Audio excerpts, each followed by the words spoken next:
Welcome back. In this video I'm going to be showing you how to present your dog after you've stacked them, also how to deal with posting or A-framing, and what to do when the judge comes up. So here I've got Turbo, and the first thing we're going to go over is how to deal with posting. And what that is when the dog leans back on their front and they're not over their front all the way.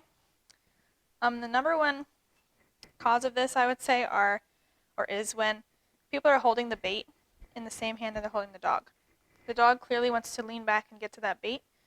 So what you want to do before you stack your dog is make sure you don't have bait in your hands. So either put it on the ground, in your mouth, in your pocket, wherever you need to keep it. Get that bait out of your hands. So first we're going to stack him here.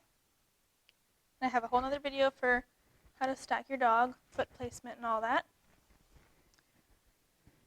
So after you've done that, if your dog is posting, like for example what he's doing now, you would want to take the bait and make him or her lean up and forward.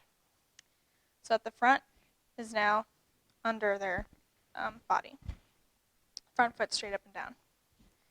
You don't want to just let them lean forward because that doesn't give the illusion of more neck. You want to make sure to have kind of a little tighter hold. And you want them to reach up first, and when they start to go for it, then you can bring it down.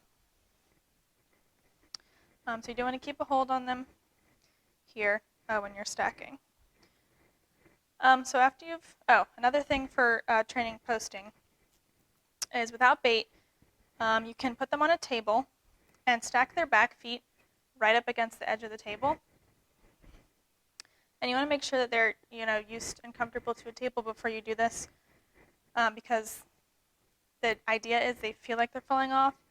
They may fall off, so you do want to be prepared to catch them or have somebody else there in case they do.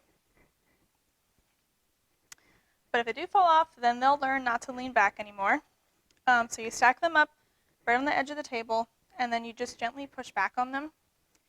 And they will fight you, and they will lean forward, and they will lean over their front on their own because they don't want to fall off the table. So clearly he doesn't care because there's no table back there, but he is fighting me here. So if he did feel like he was about to fall, he would be leaning forward more. But like I said earlier, you can still just use bait for that. So once you have your dog stacked and in a good position, positioning for you, there are a few options. So for one, you can be on the ground like I am here. You just want to make sure to still keep kind of a tight hold on them there so that their head's up as much as it can be. But I like this position a lot because you can see the total outline of the dog. So you can see if top line needs to be fixed at all, if any feet need to be fixed. But also you can keep half an eye on the judge so you don't have to be looking down at your dog and then up at the judge. When you're down at this level, it's really easy to keep half an eye on them. I've seen a lot of people miss the judge's instruction, so you definitely don't want to do that. So being down lowers the pros to that are seeing the dog and seeing the judge. The cons are, obviously it's kind of hard to get down there, and if they do move a foot, it takes you a lot longer to get up and fix it. So the option 2 is just standing up with your dog. You can stand next to them, you can stand in front of them, whatever you want to do. One of the tips that I always suggest is to have a mirror where you can see yourself and see your dog to see what positions look best. So you can stand in front of your dog.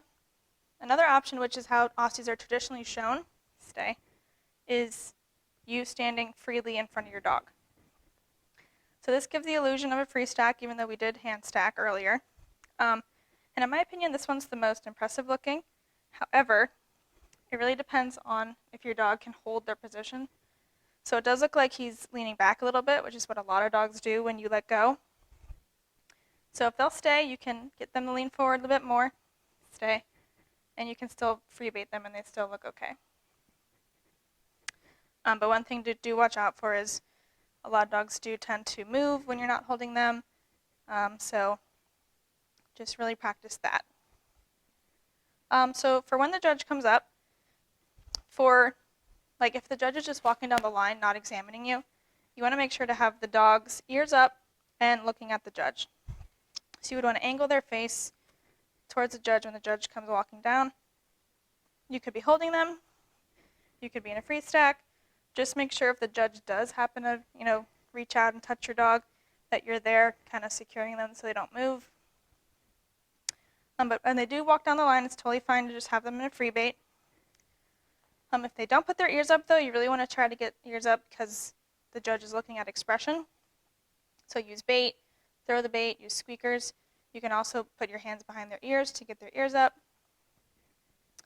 Any way to get the dog to show some expression for the judge. However, when the judge is coming up for the exam, they're not really looking at expression until they get up here. So you still want to have them in a profile view, looking their best way that you think, and your positioning is the most comfortable. And you do want to have a hold on them when the judge gets here.